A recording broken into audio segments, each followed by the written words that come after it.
अपने किसी दोस्त से, फ्रेंड से जब हम बात करते हैं तो उसमें अनौपचारिकता होती है ना। वैसी ही अनौपचारिकता हमें हमारे संवादों में नजर आनी चाहिए। हमें वैसे ही संवाद लिखने चाहिए। यदि संवाद शिक्षक, ऑफिसर या किसी अपरिचित से हो तो उनमें औपचारिकता का निर्वाह होना चाहिए। बच्चों, जब हम टीचर से बात करते हैं, किसी ऑफिसर से बात करते हैं या किसी अननोन व्यक्ति से बात करते हैं तो जब हम उससे बात करते हैं तो औपचारिकता होती है ना। कुछ ऐसे हम संबोधन उसको करते हैं। तो उसी तरह की औपचारिकता इसमें नजर आनी चाहिए। हाँ, संवाद हम ऐसे लिखें।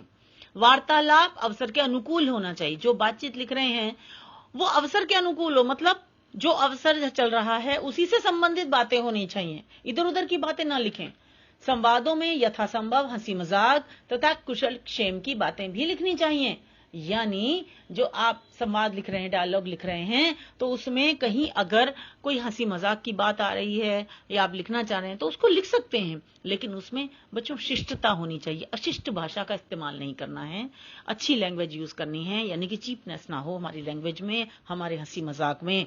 और हम कुशल क्षेम माने दूसरे का पूछते हैं, हालचाल जैसे पूछते हैं, उस तरह की बातें भी हमें लिखनी चाहिए। आइए बच्चों, अब कुछ उदाहरण देखते हैं।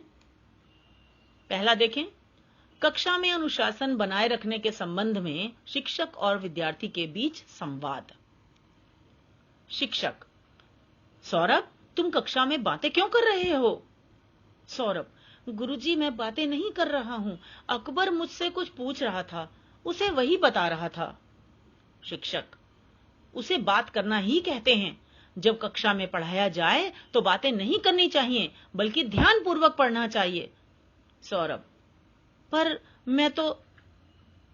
शिक्षक: सौरभ, तुमने गलती की है, इस तरह बहस नहीं करते। यदि तुम कक्षा में ध्यान से नहीं पढ़ोगे तो पाठ समझ में नहीं आएगा और परीक्षा में तुम्हारे अच्छे अंक भी नहीं आएंगे। इसके अतिरिक्त तुम्हारा नाम अनुशासनहीन छात्रों की सूची में लिखा जाएगा। सौरभ: गुरुजी, मुझे क्षमा कर दीजिए। शिक्षक: ठीक है, भविष्य में ऐसी गलती मत दोहराना। सौरभ: धन्यवाद गुरुजी, आज से मैं अपना पूरा ध्यान पढ़ाई में लगाऊंगा। शिक्षक: शाबाश। दूसरा उदाहरण देखें, चौक और ब्लैक बोर्ड के बीच संवाद। बच्चों, कई बार निर्जीव वस्तुओं में भी संवाद लिखने के लिए आ जाता है, इसलिए मैंने एक उदाहरण यहां पर आपके लिए आपको मार्गदर्शन देने के लिए, आपको गाइड करने के लिए यहां पर लिखा है, उसे भी समझ लेते हैं। चौक: नमस्कार दोस्त। ब्लैक बोर्ड: नमस्कार। चौक: क्या हाल है? ब्लैक बोर्ड: तुम बताओ। चौक: मैं थक गया हूं, आज हर अध्यापिका ने मेरा इस्तेमाल किया। ब्लैक बोर्ड: हाँ, मैंने देखा, जैसे तुम चलते चलते घिस गए हो वैसे ही मैं भी रगड़ा गया।